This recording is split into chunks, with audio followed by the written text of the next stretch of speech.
Welcome to Pretty Lies and Alibis.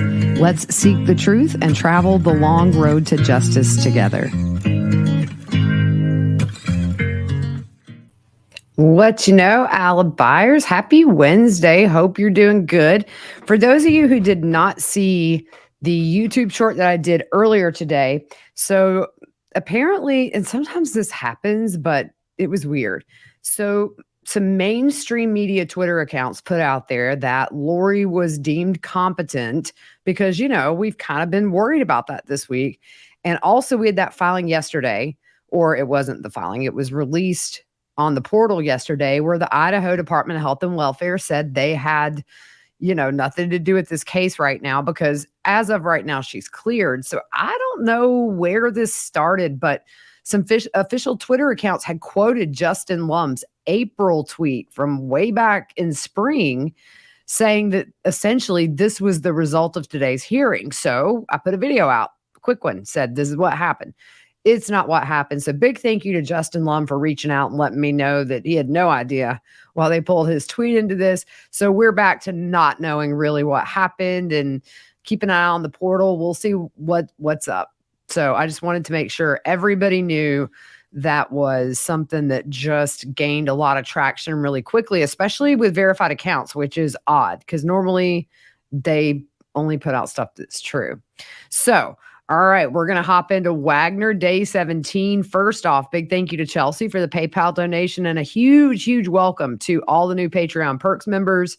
Appreciate you guys. We're having a blast in there, just chit-chatting, and they get the ad-free episodes. That's the big draw.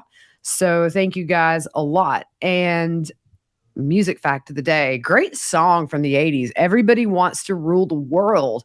And the meanings are a little more different than you would think. So this song was written at the height of the Cold War between the US and Russia.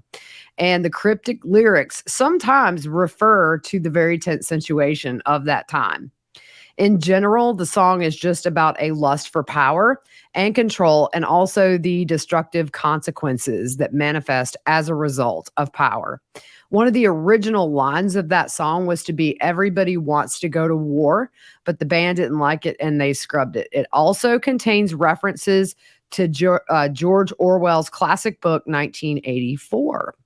So I don't know, maybe you guys don't want me doing this because I might be ruining some of your songs. A lot of people didn't know Born in the USA was really a Vietnam protest song, but there you go. Or how the veterans were treated. So today was interesting in the trial because for the first half of the day, we heard an audio interview of Billy Wagner with two agents. The first interview he gave, y'all. Okay, first of all, I was born and raised in the South. I have been around people who speak banjo, but this dude is like, okay, so this is the level of banjo I've heard in my lifetime. Billy's up here. And he sounds like that really obnoxious drunk dude at a party or where, you know, some gathering that just interrupts everybody constantly and just says a lot of hogwash that makes no sense. He'd say, I mean, if I had $1 for every time he said, I'm going to tell you something. Or, you know, okay, so, you know, he would say that to me when he was searching for answers. He was trying to think of something to say. And also, he said, if you guys watch South Park, he reminds me of Mr. Garrison because he'd say, okay. Okay. So, guys, I was like, I had to laugh through it because it was very, very obnoxious. He did not let the investigators ask one solid question the entire almost 2 hours. He sat in that car in a Kroger parking lot. He interrupted them every single time. It was super annoying. So the first person on the stand, the first witness of the day, was Special Agent John Jenkins. I have them on the side here, but I realized I didn't put their names and they're out of order. Mr. Jenkins is the guy in the middle. If you're on YouTube, I'll put all these pictures up. And by the way, I promised you guys, well, we'll show it later when it's relevant.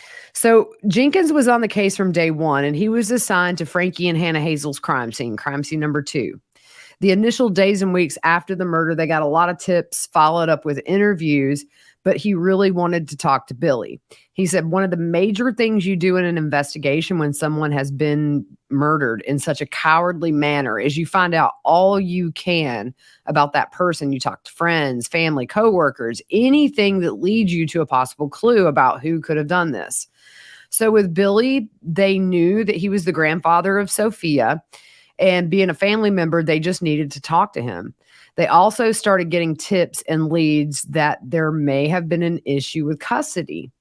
So it was hard to get a hold of Billy. He wasn't in one place very long, and it took a long time to track him down to actually sit down and get an interview with him. So he gets a call from another special agent whose last name is Trout, and he made contact with Billy. And Billy said he was at Kroger's to get groceries for his dad. At this point, his dad is sick and dying, and he seems to be a caregiver for him. He said they could meet him in the parking lot. So they see him walking out and made contact and asked if he would come inside the car, police car, and talk to them. So they sat in the car. This was on September 16th of 2016. Remember, the murders happened 21st into the 22nd of April. So several months. You would think if your best friend and his whole family got murdered, as Billy says, his best friend, that you would be first in line to say, hey, let me tell you who he talks to. But of course, it was September before they got Billy. So they start playing the audio for the jury. The interview lasted an hour and 43 minutes, y'all. Hour and 43 minutes. Oh my gosh. The agent said, this is before Billy gets in the car. He says he's got cold stuff. Says he's going to turn his truck on with the AC running. So the agent, you hear Billy open the door and try to get in. And he's kind of going, he's making noises, and the agent says, I don't know if you're going to fit in here. Billy says, I ain't a problem. I broke my back in October, just not getting around. The agent said, I want to talk to you about the Roden murders. We saw you talk to Chris and we've talked to Jake. Billy said, yeah, I talk to him every day. Fine, I'll tell you whatever you want to know. I'll tell you off the bat, you didn't know Chris. Most of what they're talking about is a bunch of BS lies. Chris would give you the shirt off his back. There was nobody else like him. And I'm just going to say that Billy cusses like a sailor. I'm not going to do that because I have amazing sponsors and all that stuff. And also because, I like to keep it to where if you got like a 4-year-old in the car and they don't know what they're listening to, they're not going to learn some bad words. So I fudged some words to keep it clean. The agent said, we've talked to so many people and we hear there's different business ventures like the grow. We don't care about that stuff. He wanted to make clear out of the gate. They don't care about the weed. They don't care if he was involved. Just Billy said, let me ask you something. Sorry, y'all. It's going to be really hard for me not to try to do Billy's voice because it just, yeah. Are you here from Columbus or are you with the local sheriff? And the agent said, we're with BCI. Billy says, what you want to know? The agent said, first off, if you were involved with Chris, that may have been criminal in doing any kind of business. We don't care. Billy said, Chris was my best friend. We run around all the time. He didn't tell nobody nothing. He kept his business to himself. We were opposites. He growed up hard and scrounged for everything. I didn't. The other thing, he wasn't a saint, but he never hurt anybody. Chris don't talk about anything like that. So the agent wanted to know where they first met. And Billy said about 18 years ago through Vance Walls. Vance is in the pen for signing checks, apparently, according to Billy.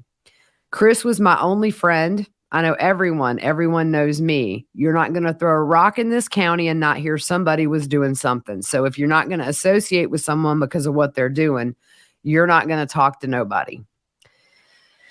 I wonder if Billy was on some Percocets during this interview. If you haven't heard it, you need to. The agent said him and Vance were running around dealing. Billy said, I don't know anything about that. I don't get into anyone's business. I ain't saying I knew he sold dope. I ain't saying I didn't. I'll tell you something. It took long enough to come talk to me.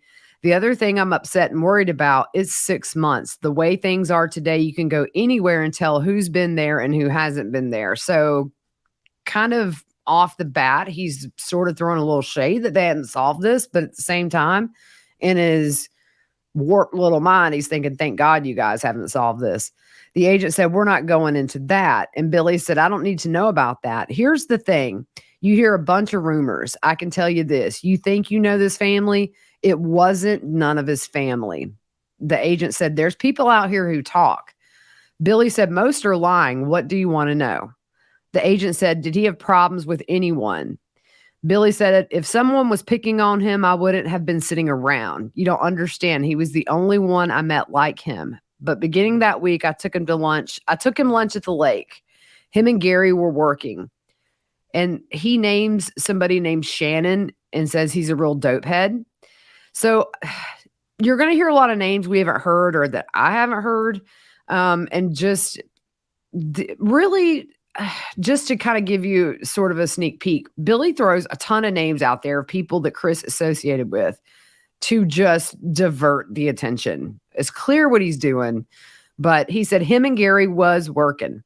Chris came over. Something had been bugging him for a while. Me and Chris were in the truck and I was like, what's going on? And he said, ain't nothing wrong with me. Everyone thinks something is wrong with me. He was acting weird all week. And if you got him to say 3 words, you were flying. Everyone thought he was mad because I believe that he said little Chris was smoking spice. And he said that was BS. Or was it little Chris? I think I sometimes, y'all, it was hard to understand him because he just literally, it was like gibberish sometimes. So he said that was BS. Chris didn't drink much and he got drunk and was running up the road and I begged him to go home because I said, you're going to get a DUI. And the agent said, what day? And Billy said it was the middle of the week and I got him back to the house and he wasn't acting like himself. After that, I talked to him the last time and he seemed okay. This is the night before the murder, y'all. He said, I called him at 8 or 9 that night, me and Sophie, that's his granddaughter too. She wanted to tell him goodnight and that she loved him. He talked a bit and then the next morning it all broke loose. So the agent said, how'd you find out he was drinking at the bottom of Union Hill Road? Billy said he called me and he was splattered. Little Chris and Frankie were there. His kids drove him absolutely crazy, but he was a good dad. Keep them out of trouble. He took little Chris's car and it was sitting up there. The agent said, so you talked to him the night before? And Billy said, that was the last time I talked to him. Then Billy says, how come the feds or the DEA ain't on this? And then really, that was a fishing expedition. He just wanted to know if they were. He said they should be able to figure something out. And the agent said the feds and the DEA are both involved in this. And he said, we've figured out a lot so far and we've had 800 tips come in. Billy said, I'll tell you something that might help you or not. They said Hannah Mae, she was a good girl. I didn't know Hannah Gilly. Hannah Mae, someone said she was seeing a deputy sheriff in Piketon, and I heard there was a sheriff sitting at the end of Union Hill all night. He's talking about the night of the murders. The agent said, we got to clear up tips. They've mentioned your name. When you said you want to know why it took so long for us to talk to you, is the phone not registered in your name? And Billy said, I have no credit. I use prepaid phones. If I knew anything concrete, I would have called. The agent said, is this a new phone that you called us on? And Billy said, I got it a month ago. I broke the other one. Want to know why I broke it? I kept calling Chris. What else you want to know? The agent said, we heard. Billy said, I don't care what you heard. Lay it on me. The agent said, we heard you and Chris got into a fight a week or two prior to the murders and you pulled a gun on him. Billy said, no. How long ago? People will tell you I was eating at the lake with him. You pull a gun on Chris, you better be ready to fight. If you jumped him, he wasn't going to take it. He was straight up.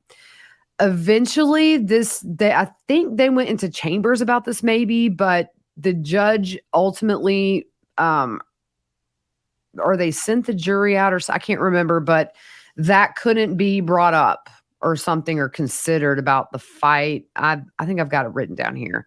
The agent said, so that's a lie. And Billy says, yes. And he mentions the name. I couldn't catch it. He says he doesn't know him and he has seen him at Chris's and saw him in the newspaper. I think he said Stone, the cousin that went in and found Kenneth, I think. He said that Stone boy who got $8,000 off of Kenneth.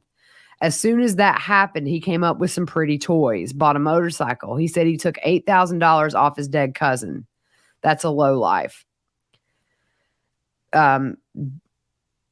Stone didn't say he took $8,000. Billy did. Billy said he took $8,000 off his dead cousin. That's low life. The agent said, did you know Kenneth? And he said, yeah, I knew Kenneth, and Gary was top notch. The agent said, we heard Gary had been living there at Chris Sr.'s. Billy said, Gary lived there off and on most of the time.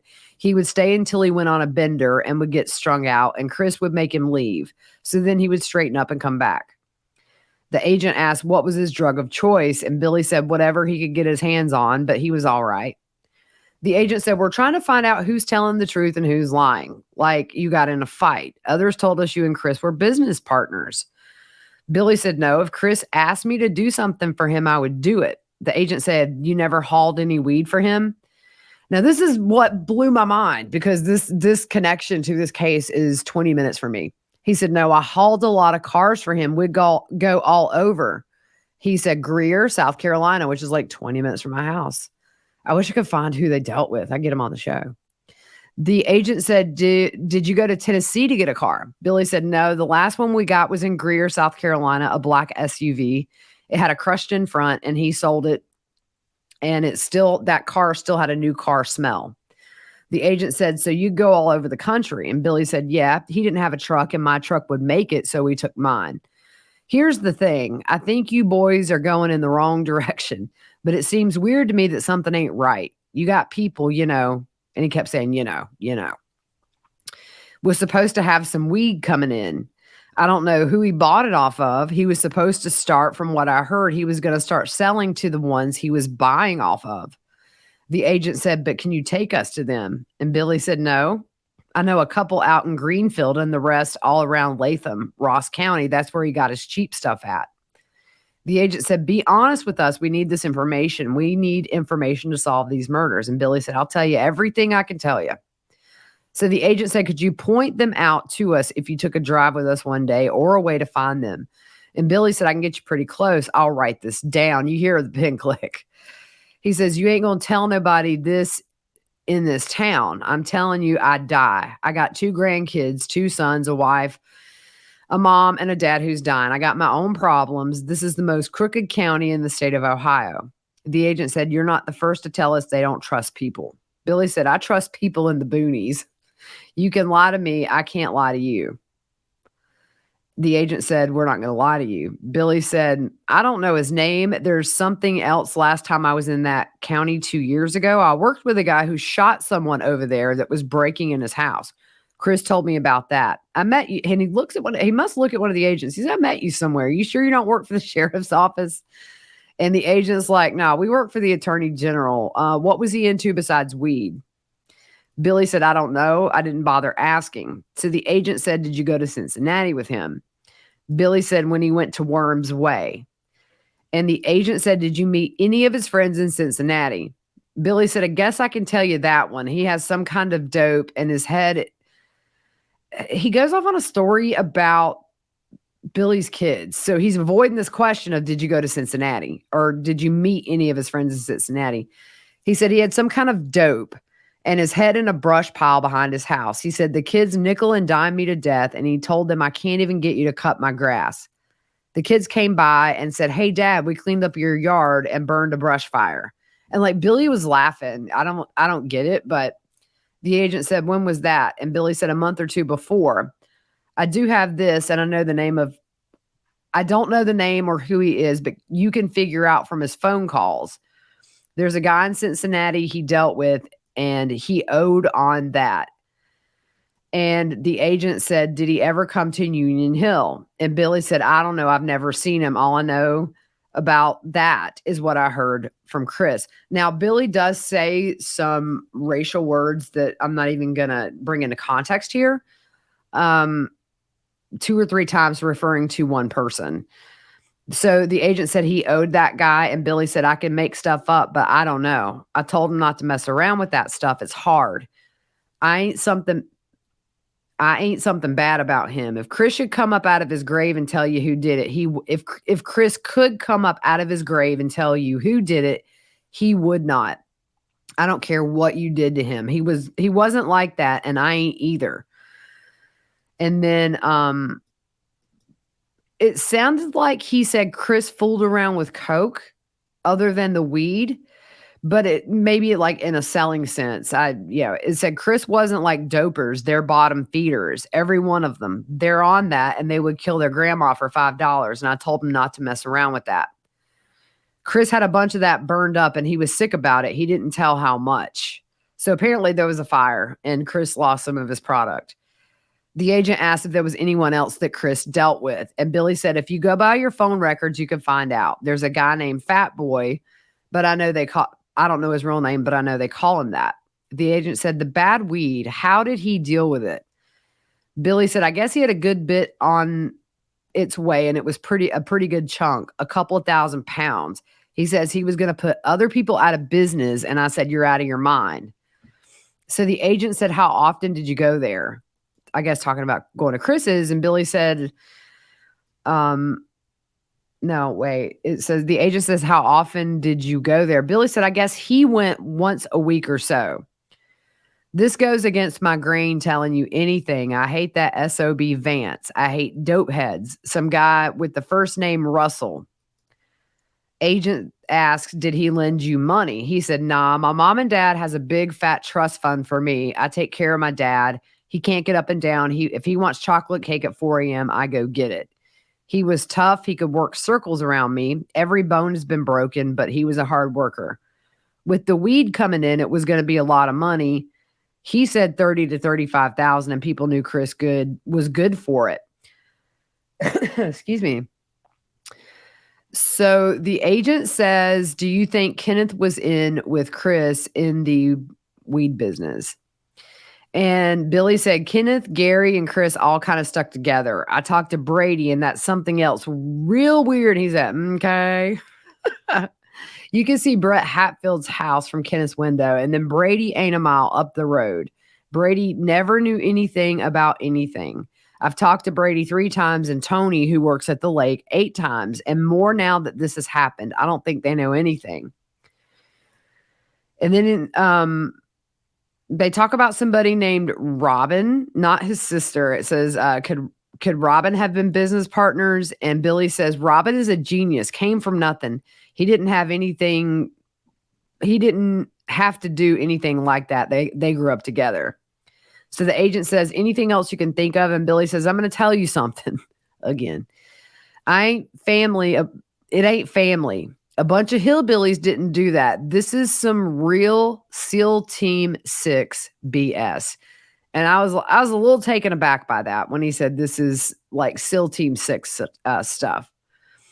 And then he said those MFers would sell for $1,200, and Chris was going to do $250 or $300, kind of underselling. And I'm sure whoever he was, it was some of the same ones Vance used to run with when it was coming from them. All I know is what I've heard from Chris or other people. All these people that are talking, Chris didn't talk to them. I don't know about that Carver boy. I've known him and his family since we were kids, but didn't talk to him very much. I bought a dirt bike off of him when I was 16. They mess around a lot. And I know that Gilly girl, Frankie's girlfriend, that's his stepdaughter. So you're talking about Hannah Gilly's stepdad. He was out there a lot. I know Stoney, Harry, and Jerry's dead. They were into hard stuff and sold lots. They got busted and went to the pen for it. The agent said, all you know is the Latham boys. And Billy said, I know he was going to start selling it to them instead of buying it from them. Before Vance got sent off, he was getting ready to go. He was strung out on dope, but he talked a lot. And he said Russell, the surveyor, was bringing it in for him, and a few boys hauled it. Russell made sense once I thought about it. So he's just throwing out these names. The agent said, you know Vance? He said, no, we didn't hang out. Me and Chris hung out a lot. The agent said, we want to understand how it all works. People tell us others are full of crap. And Billy said, I can tell you Chris didn't talk to anybody. The agent said, you knew Chris best. People said Shannon was in the thick of it with him. Billy said Chris would meet him at his mom's and sell him weed. I've seen him at Chris's 1 or 2 times, and Chris took care of him. Chris said he moved a lot of weed for him. People say he's not around here anymore. The agent said he's around, but he just stays below the radar now. Billy says he's a needle freak, but worked at the lake and Chris took care of him. The agent said, was he involved in chicken fighting? And Billy said, everyone around here fights chickens. He said, I'm not down for chicken fighting. And then he lists off like a bunch of places they would go fight chickens. The agent said, you're saying the weed Chris was growing, what was he going to sell that to? The people in Latham? And Billy said, no. The agent said that 2,000 pounds, where was it coming from? Billy said, I don't know how much it was, but the way Chris talked, it was a big chunk. It was coming from out west somewhere. Everyone's a suspect. They scattered. I know Chris wanted someone to get him some commercial type weed. Finally, it gets done, and then he just starts laughing. The agent says, I got a tough question, and Billy says, lay it on me. The agent said, how often did Chris talk to Latham? Billy says, I don't know. Never talked to Latham. I hate him. The agent says, why? Billy says, because he's an a-hole. He said he had a coal mine in Kentucky that made him $100,000 a day, and he owns a bank right by the coal mine where he keeps his money. Vance said he went and bought a farm for $78,000 and was putting in a septic tank and hit coal, and it was the purest in the state of Kentucky. And he's still messing around with this stupid stuff. I'd be sitting on a beach. Vance did all of the running. Vance is a good fella. He's got problems, but he's a good boy. The dope destroys this part of the world, and it seems like in the 70s, everyone smoked weed, and then everyone wants pills now, and everyone's on hard drugs they're making in their kitchens. Do you know how many people have died here in the last 6 months? Everything comes from West Virginia and Kentucky. It's a big circle. The agent said, I wish we knew more about the association of Latham and the sheriff's office. And Billy said, I can't understand a thing he says. Billy, I feel you, because I ain't going to tell you how many times I'd rewind Mr. Banjo here to understand what he was saying. He says, I have nothing but respect for you. He was talking to the cops. He said, but some of you guys and some of your fellas out there ain't worth nothing. They always say they want to go home at night. And then he tells the story of a girl running after somebody with a butcher knife, and the cop told this girl to drop the knife, and she didn't, so she got shot. He said Wyatt Earp couldn't have done better. He rolled her, took her to the hospital, patched her up. There's no reason, get this, y'all, there's no reason to shoot someone who is unarmed. I'm glad it wasn't lightning. He'd have been struck dead right there. They murdered that boy up there. I'm assuming he's talking about cops. He said the boy was in a ditch. His car was stuck. He comes out. If you're that scared, stay home and order Chinese. He's talking about the cops. The agent says, you say they worked for Latham. I think it's Latham. Billy said, if you ain't mentally, he uses a derogatory word, and I won't use it, but if you're not, I would say have mental struggles, you can figure it out. It's easy to know what's going on, but it's harder to nail it down.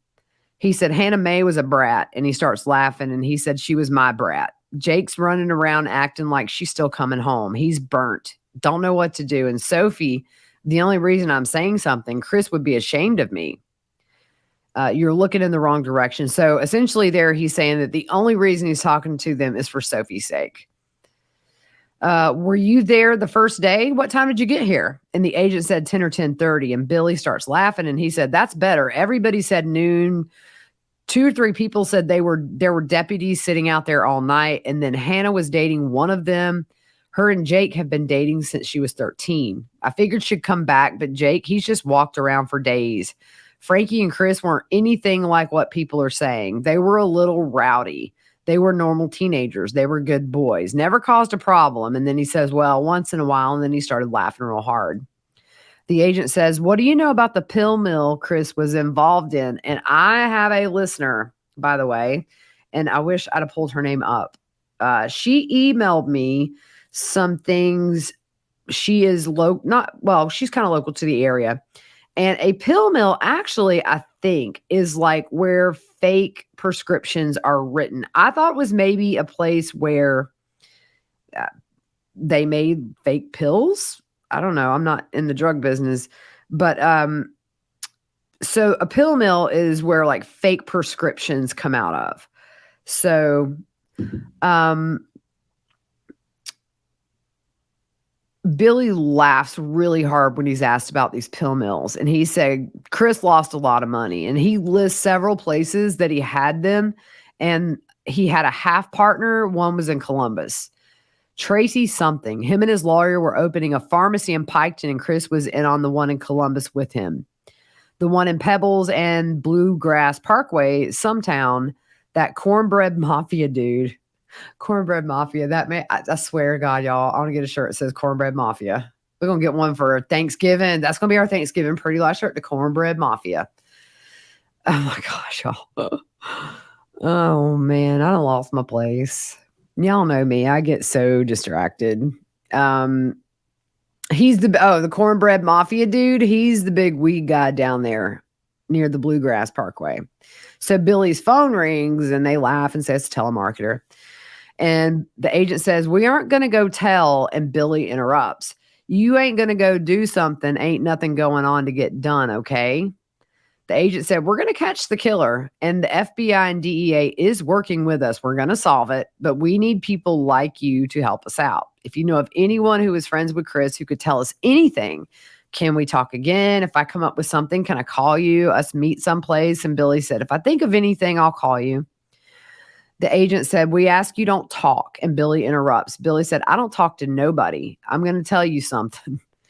Y'all seem pretty straight up. Don't cause me no trouble. These people, I ain't scared of them, but I don't need the aggravation. The only reason I'm helping is somebody has robbed a lot of people. I'll help you any ways I can, but I ain't a snitch. Chris is gone. That's some BS. Speaking of Hannah Hazel's dad, I think, or stepdad, somebody shot his kid the most. That don't make sense. I want to know who pulled this off. If there was one phone call, you fought them all.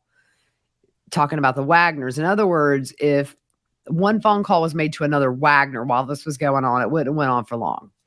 Got them 2 kids in foster care. That's BS. The one girl Jake thought was his, but it's not. But it's still Sophie's sister. And he talks about Chris's mom. I believe it's Geneva. She sits in the court sometimes. I've never met her. Chris said she's special. I hear she's a wreck. They don't need to go to the Carvers. Check his phone records. He talked to somebody in Huntington. It's pitiful. If you'd have been here from the get-go, it's turned into a S-hole. Is that all you needed? The agent said, for now, call if you think of anything. And Billy said, hey, if you go out there and get turned around, call me. I'll tell you where to go. I'll help you out. And he's talking about one of the locations. He's given them locations. I want to map like all the locations that Billy told him to go. It's probably going to be all over the place, just getting them off his back for a minute. He mentions Fat Boy again, and the agent said, we won't tell anyone. We keep our mouth shut. Billy said, time will tell. We will find out if your word's any good. And he laughs. He says, if you do, you're defeating your purpose. There's no way any of his family did that. They would all starve. He took care of everybody.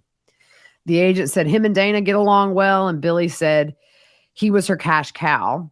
He took care of her. She just ran around and spent his money, but nothing bad. He said, I don't think I've talked to her much. And the agent said, do you think she knew where he was?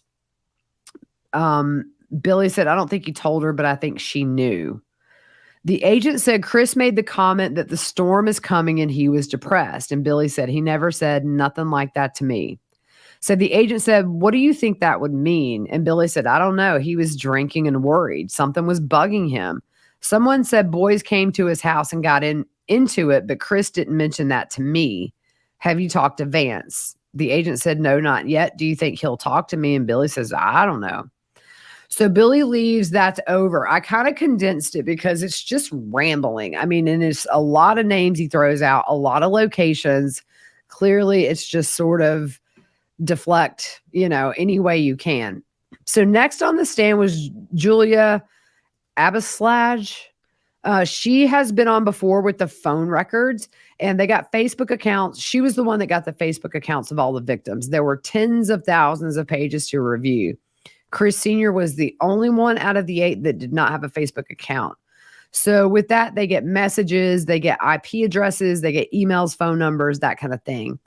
So they saw messages from Hannah Mae that conflicted from what Jake had told them in his first interview, that the Wagners were controlling, fears they were trying to take Sophia away from her.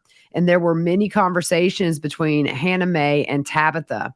Then BCI after they got all these messages, they reached out to Tabitha to talk to her.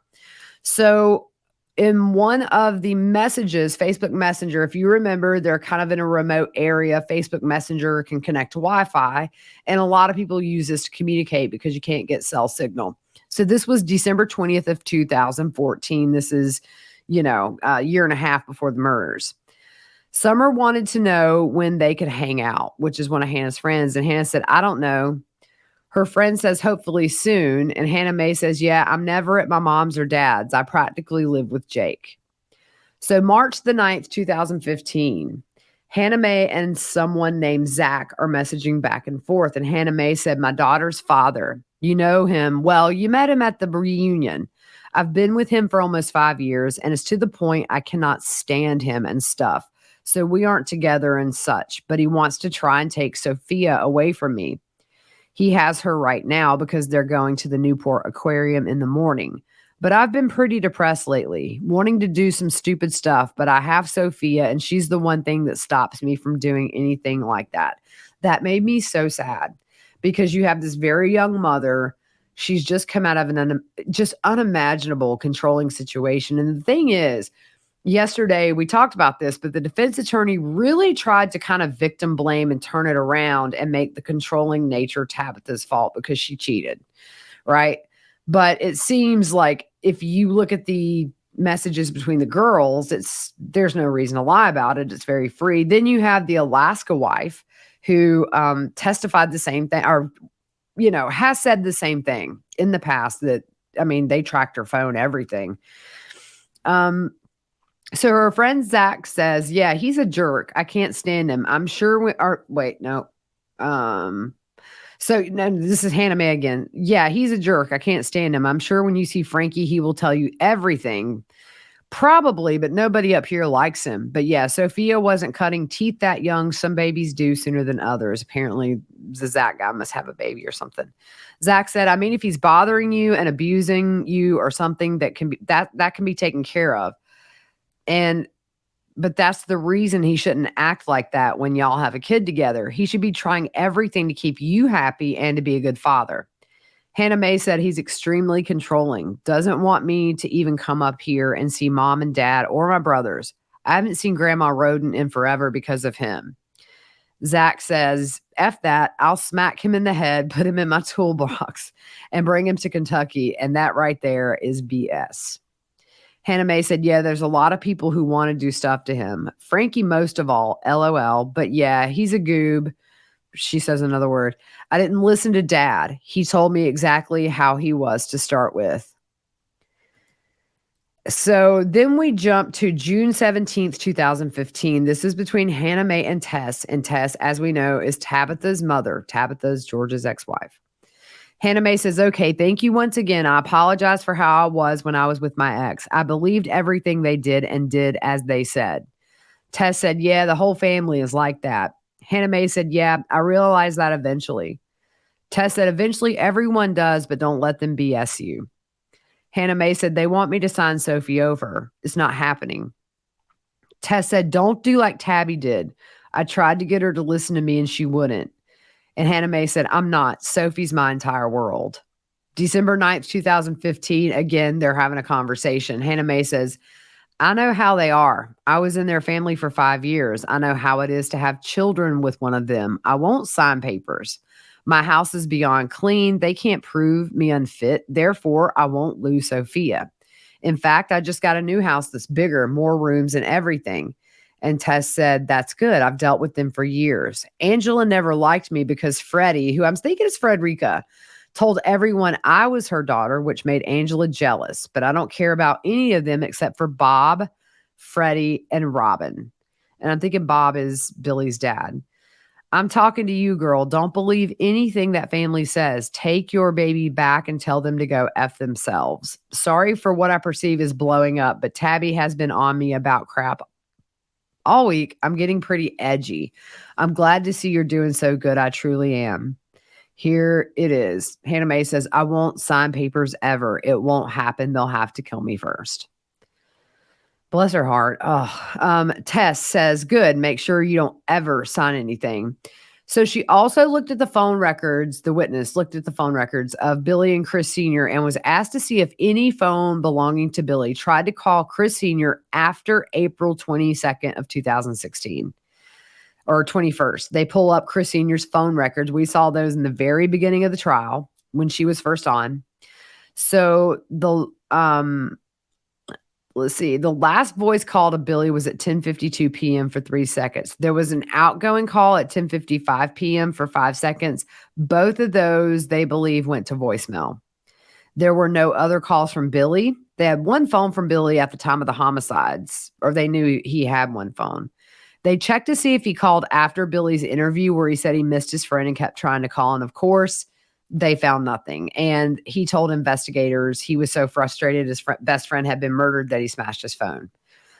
So on cross, the defense attorney says, it was Parker up today, by the way. You don't know who created the Facebook messages on the account? And she said, no. Do you know if Chris Sr. and Billy, do you know if they had other phones? And she said, no. There's lots of objections back, with the prosecution. So the defense, again, you don't know how many phones they had. She said no. The next witness is Ryan Scheider. It took a while to get phone and Facebook records, but once they saw the background with Hannah Mae and Jake, that with those custody issues, that's really kind of when the Wagners got on the radar as persons of interest. He said that's not what was reported to us when we first contacted Jake. He said there were no issues with her and the child they shared. Family and friends said the same thing. And the stories were conflicting. That's when the Wagners officially became on their radar. They did have family and friends who made them aware there were custody issues. I apologize for that. Charlie Gilley and Jeff Packett also gave information. I really wish I could have seen Jeff testify. Seems like he did the right thing. That's what's honorable about him is that he was very, involved with the Wagners, working on the farm and stuff. But it seems like he did a pretty solid job for his friend, Chris. Both reported a similar story they heard from Billy. So Charlie Gilley and Jeff, about 2,000 pounds of marijuana worth $800,000. And they were in on the deal together. And Skid Montgomery found out and had the Rodens killed because of the deal. They also heard from Jeff Tackett. That Billy was worried 20,000 of his money was in Chris's safe, and the sheriff's office now had that money. If you remember when they broke open that safe, they said there was a lot of money in there. It was never shared with the public, so that's only something that would come from the inside. And he said, the agent said there was actually $27,000 in that safe, and they actually had to break into it. I think they had to call the fire department to get the jaws of life to get that safe open. So the interview with Billy, his first interview was concerning for a few reasons. He took a long time to interview, and some things he said were false statements that just were making him look innocent and putting the blame on other people. He was trying to take the focus off of himself. So they received information about Billy's phone and found out he no longer had that phone. And we said he destroyed it. They knew the last activity on Chris's phone was at 10:55 p.m. on the 21st of April, 2016. And so the statement that he kept trying to call Chris Sr. after the murder was not true. They learned he never returned those calls either, like you said. They also got the Facebook messages with the conversations about custody and the way the Wagners were and abuse in Hannah Mae and Jake's relationship and just the controlling issues with the whole family. One message from December of 2015 caught the agent's attention, Facebook from Hannah made a test where she said they'd have to kill her. After learning all of this, they needed to talk to the Wagners again and also get their phones. So jump ahead to April 13th, 2007, and this is right before the 1-year anniversary of the murders, by the way. Contact was made with Jake at the Peterson home. Him and Agent Daniels went to make contact with Jake and get a statement from him to see if anything had changed, and what he is saying happened, and also to ask if Jake would allow them to download the contents of his phone. He said they talked in the fire pit area with benches. Jake didn't give him his phone, and the agent explained to Jake that other family members and friends had given their phones, and he learned the farm had sold, and they would be giving the property to the new owner on May 10th. So little less than a month after this interview. He had second contact with Jake on May 3rd of 2017. So we've passed that 1 year mark now. There were trucks and trailers outside. Jake and Angela and George were packing their belongings in a trailer. So George went inside when they showed up. While talking to Angela and Jake, he saw numerous fired cartridge casings all over the driveway. He said there were hundreds, maybe thousands. They knew a 40 caliber was found and a 30 caliber, a 22 long rifle, and he saw casings from a rifle and pistol calibers. He couldn't tell if it was 9mm or 40 because he wasn't trying to be obvious about it. And he said he asked Jake to provide a cell phone number. And Jake said he was actually planning on changing his service from Verizon to AT&T when they moved to Alaska because Verizon didn't have coverage up there. Jake was worried if Brentley, which is Frankie's oldest son, who was 3, had witnessed anything the night of the murders, and he asked if Brentley had been questioned. Angela said she was aware Frankie had visitation with Brentley and he would be there on the weekends, and she acknowledges traveling to Union Hill Road when she was out running errands. And she said she would intentionally go there to check on Sophia when any of the rodents had her. When this agent is talking to someone who's a suspect, he will ask him what the appropriate punishment is for the crime, just to see what they say. So he asked Jake, and Jake said it depends on if they were the trigger person. He talked to Billy at May 4th at the Flying W Farms, and Billy said they sold Peterson, and he wasn't thrilled to go to Alaska because his dad was sick, but the rest wanted to go, and his boys had gotten really good jobs up there. So he gave them a departure and a return date that they were coming.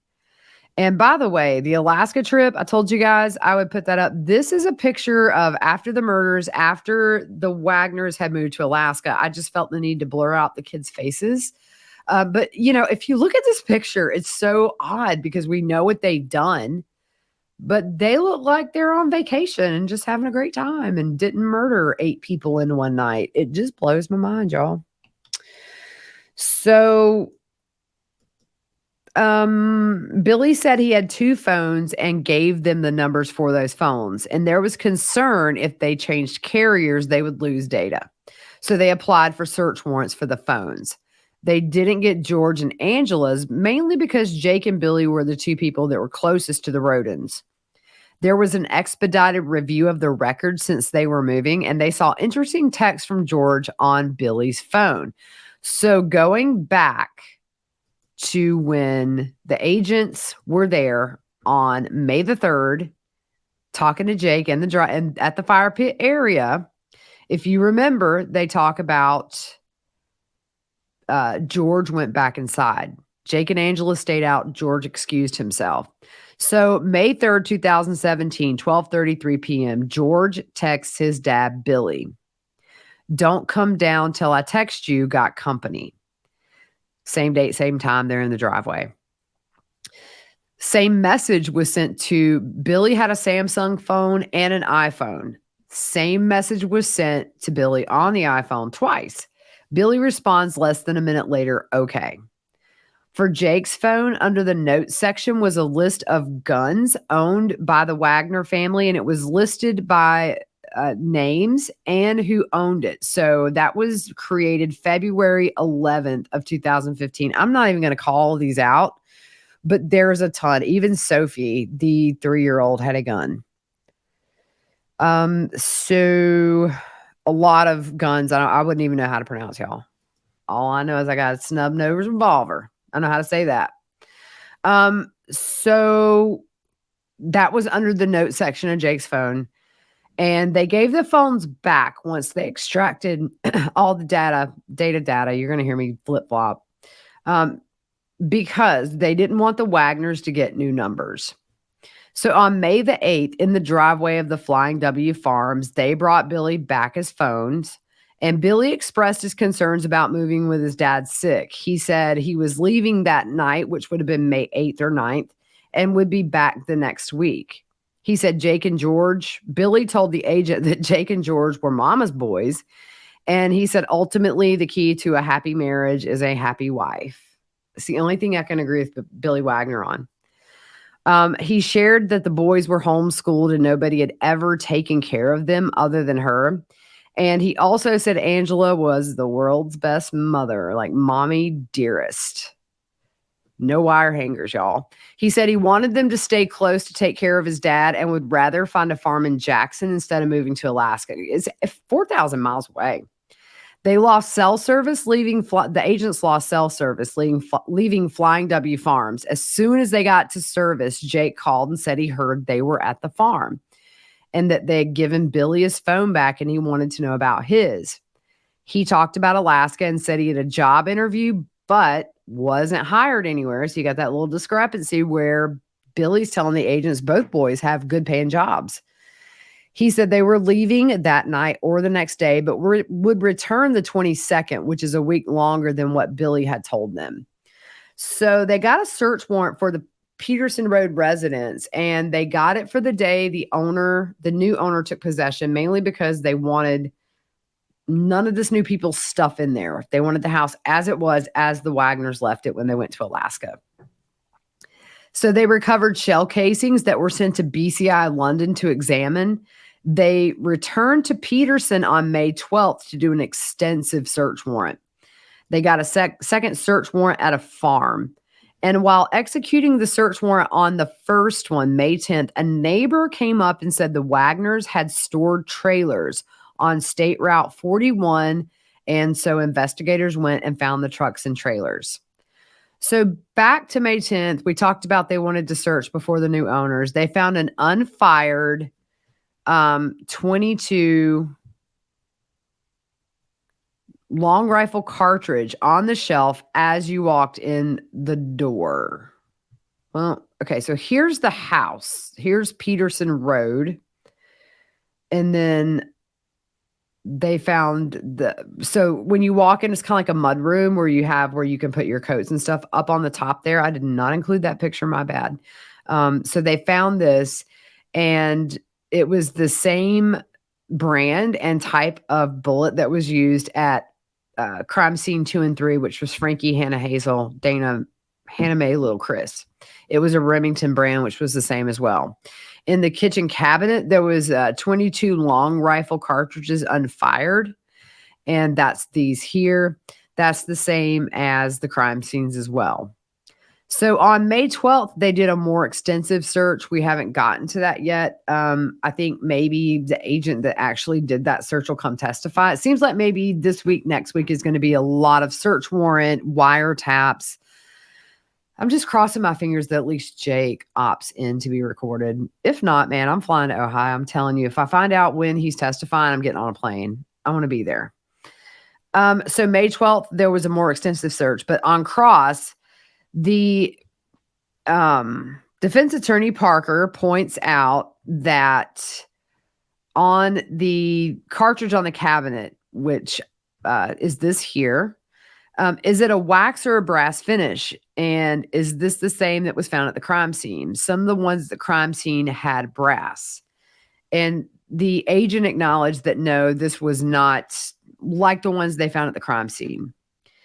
He shows a picture of the bullet found just inside the door with the same question. And again, it was no. And then he asked, did you ever seize George's phone? And he says, no. You talked about Chris Sr.'s 2 phones. You never recovered his phones. And he said, no. You had his 2 phone numbers. Do you know what about a burner phone is?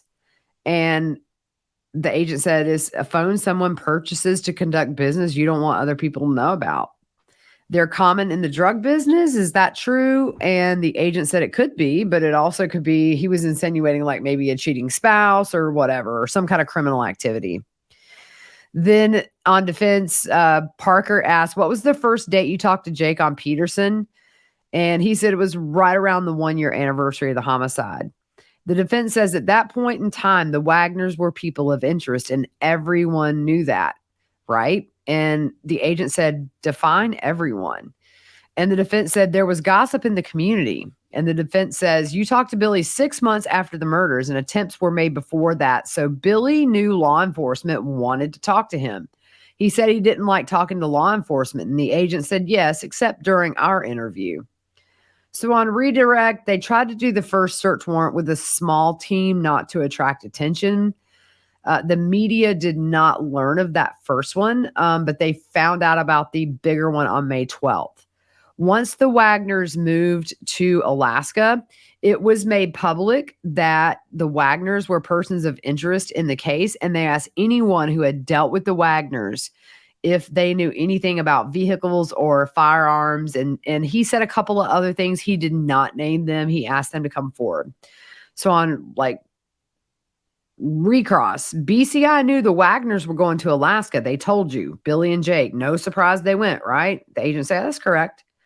So the prosecution said, other than the first indication they were going to visit, it was what, a scouting trip? And he said yes. So that kind of ended the testimony for the day. It was interesting to hear Billy's voice. I don't know. I just thought he would have a much more deep, menacing voice. And let me see if I can pull up my voice memos, y'all. I recorded some of it just because I was dying laughing. Let's see. Okay. I'm going to put this in my mic. It may not work. Oh. It may be playing in my room, scaring my dogs half to death. Okay, well, I tried. Yeah, so I can't get that. So what I'll do is tomorrow I will clip some of this and put it on the link in the bio that will have. Oh, here we go. To be honest with you, John will tell you the same thing. We are not going to lie to you, number one. And no, I'm telling you. All right, we'll just go with that, all right? But here's the thing. Now, let's get back to directions. Now, here's what I can tell you about that guy. I don't know his name. Now, listen, there's something else. Okay. The last time I was ever even out in that country was like 2 years ago. So I don't know anything. Okay, so I'm just going to stop it there because he probably throws like 5 F-bombs in a row right there. So, but it just, he seemed, it was so obvious that I'm sure these agents were just kind of sitting back like, give them enough rope. And anyway, so I'm really interested at this point to learn more about the evidence against the Wagners. However, again, other than the text message that George sent to Billy about not coming home, today again was mainly Billy and Jake. And so I'm hoping they've got some solid evidence. I'm of the firm believer that if you know something, even if you didn't pull the trigger, if you were there and you knew something and didn't stop it, you should go to jail, prison for the rest of your life. All right. So tomorrow, back at it. It's Thursday. We're going to see who's on the stand. And I'll bring you the best of it. Keep an eye on Lori. See if anything comes of that. I'm keeping an eye on that Vine leak again. It's like deja vu. All right, guys. Thanks for all your support. Hello to all our new listeners. I'm working on getting these playlists in order from the oldest to the newest. That's been the request for a lot of people. Working on that. I have the web store pulled down right now. I'm adding some new stuff and I'm fine-tuning some stuff. So that should be back up and running tomorrow afternoon. And yeah, so thank you guys so much for all your support. Y'all are amazing. All right, we'll see you tomorrow with more Wagner drama.